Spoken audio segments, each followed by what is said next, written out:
Uh, I think the fact that it's a true story is the only way you could get it made, because if you invented this story, no one would believe it.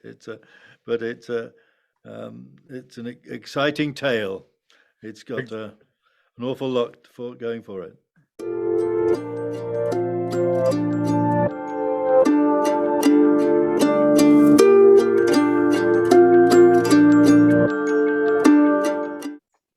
Hi, David. Hi, Jim. Thanks so much for joining me. This is Jim Broadbent, who plays Kempton Bunton in The Duke, which is coming to theaters on April 22nd, 2022. It is an unbelievable story about an unbelievable character that is actually true. So I'm excited to talk about it. Thank you so much for your time. Great. I think the fact that it's a true story is the only way you could get it made, because if you invented this story, no one would believe it. But it's an exciting tale. It's got an awful lot for going for it. It really is. I agree. It feels like if this was made and it wasn't based on a true story, it'd be like, oh, this is just like, Hollywood coming up with this larger than life character with these ideals that no one has anymore. But it is kind of insane that this person just had these quirks and this, view of life and really kind of lived his life fully for his causes and even went a little bit too far probably. But overall, he seemed to really just be a principled person. Absolutely, yeah, and that's what drew me to it. And it's interesting, very exciting for somebody like me to get a starring central role at my age. But when the character is so interesting, so funny, and so sort of well-meaning, and sort of got so many different sides to his character, which makes it really attractive. I was drawn into this story from the word go, and thought I'd love to play this. And it's a great story. I love the tension, and the family, and all no end of elements that are really appeal to me anyway. For sure. I mean, with your body of work, it doesn't surprise me that you're starring, but I love that you were excited about starring in this movie. And I agree, like, in another view, this could have been like a thriller, right? Like, what am I going to do with this painting? But this his personality, just his kind of like view of life, made it into this kind of like quirky comedy that had a heist, but it was really a piece about him and what he stood for. Had you heard about Kempton before this? Like, it feels like this story was kind of maybe big at the time and then kind of swept under the rug after. Had you heard of his story before? It was a big story at the time, but I was 12 years old, and it sort of it was familiar. Is all I could say when the script came through. I thought, I do know that this probably did happen, yes, but it was familiar. But I didn't remember it as such, no. But it's I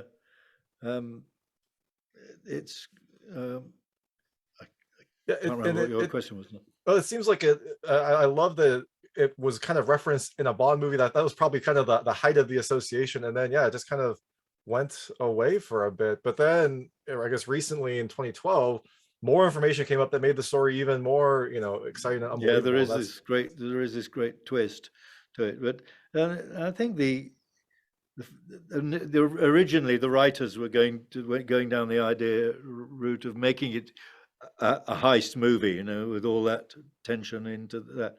And then I think they became aware of the character of Kempton as they researched it more and more. And so it's the story evolving out of that family group. It becomes a family film in a way, about a family and their relationships and tensions within the family, which gives it a really solid base for the tension of the heist to play off, I suppose. For sure. And you mentioned his character. It is a very kind of unique personality and a very principled character. How did you prepare to play him? Were there, I don't know, were there source materials you could go off of, or was there some that you kind of pulled from materials and some that you kind of just envisioned how this person would be, how like what his demeanor would be like? Well, there was one or two photos of him. I think there's only two, I think, visually from that, and not hugely different from him in sort of look, I suppose. But the writers had done all the research and I didn't need to do any research really. The writers had done everything, and they've been painstaking and made the most beautiful script out of all the research they'd done. So there wasn't anything for me to do really, other than try to get the accent of the Newcastle accent down, which is a very specific type of dialect. So for Helen Mirren and myself, that was our main challenge to get the accent right, which has made it very easy in many ways because the writing had embraced the vernacular on the page. It flowed, I mean, very much, very easily in a sort of Geordie way. Geordie being the phrase we use for the Northeast, a Geordie accent. For sure. And you mentioned Helen Mirren, and you mentioned how this became more of like a family comedy drama. I love the interplay between you two. There was love, there was tension. It felt, like a more of an organic relationship because it probably was based on how they actually were. What was it like working with her in this film? Was it, I imagine it was amazing. Absolute, it's an absolute joy working with Helen. She's we worked in the same way, I think. I mean, we had the most wonderful director, Roger Michell, who's sadly died a few months ago. It's just heartbreaking.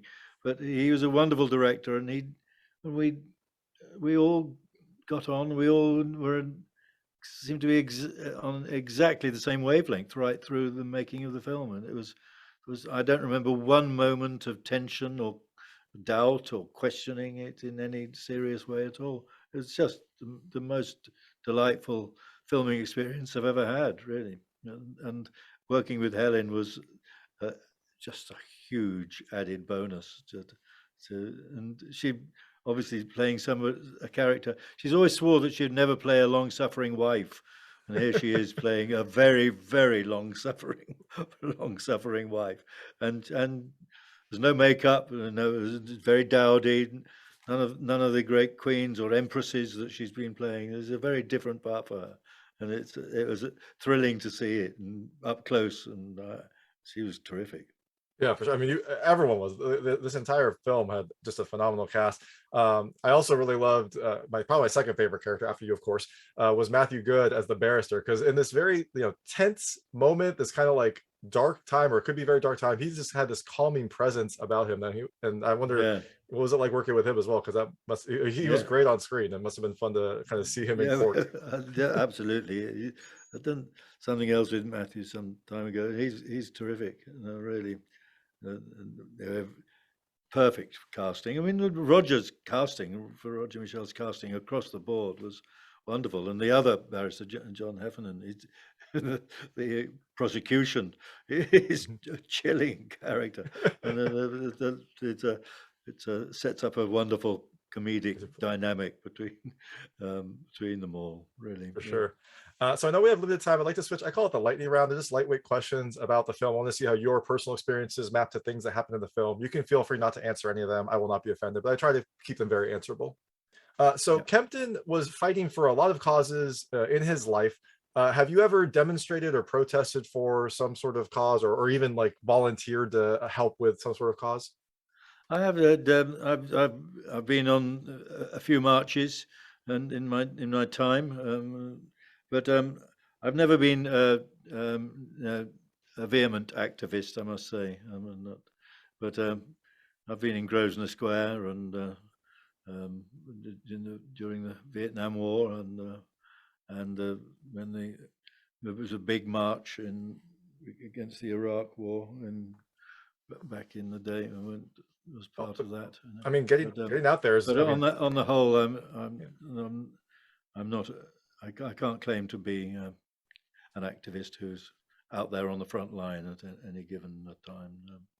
But getting out there and being involved in marches is a big step. So I mean, that is an important role as well. That's kind of part of the way that you get these causes to light. This film involved writing letters to a newspaper. When was the last letter that you actually wrote? The letter I wrote was, I think it was a thank you letter. Oh, perfect. That's lovely. Thank you letter to my to a cousin who I dropped in on in Yorkshire when I was filming in the area. That's very wholesome. When was the last time that you watched the BBC? Yesterday, I should think. And you paid for your license, of course, right? Oh yeah, and I think the BBC is sort of under threat now, and I think if Kempton had been around today, he would be defending the BBC against the nefarious activities of the government, who are probably trying to dismantle the BBC to some extent. And I think Kempton would now be fighting to defend the BBC against what the rather suspect government are trying to do. It comes full circle. And Yep. the last question is, if you could acquire legally or nefariously a single piece of art, like one painting or sculpture, what would it be? What would your kind of ideal piece of art be? Oh, I don't know. I would love to have any number of paintings I could pick on, but I'd love to have a Rembrandt self-portrait in my house, I must say. There you go. So beautiful. Yeah, I see you eyeing these paintings too, but if you ever come by, I will give one to you. So this is Jim Broadbent, who plays Kempton Bunton in The Duke, which is coming to theaters on April 22nd, 2022. It is a lovely family heist comedy drama that has a lot of aspects and an unbelievable character who Jim portrays perfectly. So thank you so much for your time. Thank you very much. Thank you.